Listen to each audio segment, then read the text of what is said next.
င်ဟာကြောက်တတ်တဲ့သူလားသင်ဘဝမှာဘာတွေကိုကြောက်ခဲ့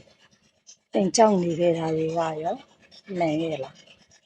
ကျမတို့လူသားတွေဟာအကြောက်တရားနဲ့ရှင်သန်နေထိုင်ကြရသူတွေဖြစ်ပါ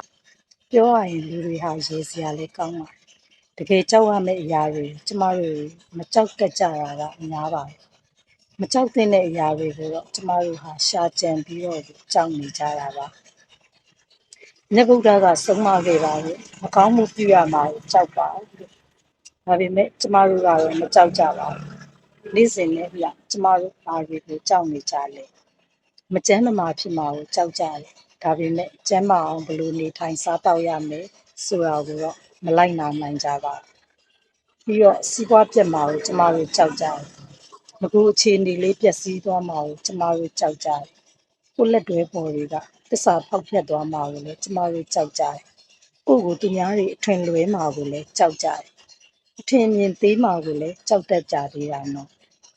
ဝီးပွားလာတဲ့တဝါတိုင်းဟာတနေ့မှမူချသေဆုံးရမယ်ဆိုတာကိုကျမတို့သိကြပါတယ်ဒါပေမဲ့သေရမှာကိုကျမတို့အားလုံးကြောက်ကြပါတယ်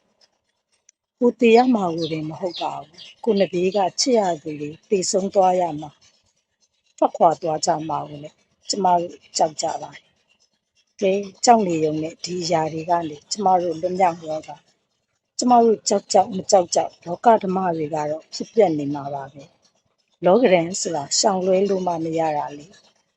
ကျူတင်တွေးတောကြောက်ရွံ့မနေပဲတွေ့ကြုံလာသမျှအပေါ်မှာရင်ဆိုင်နိုင်တဲ့စိတ်သက်ခွန်အားနဲ့တတိကိုယ်မွေးမြူရမှာပါ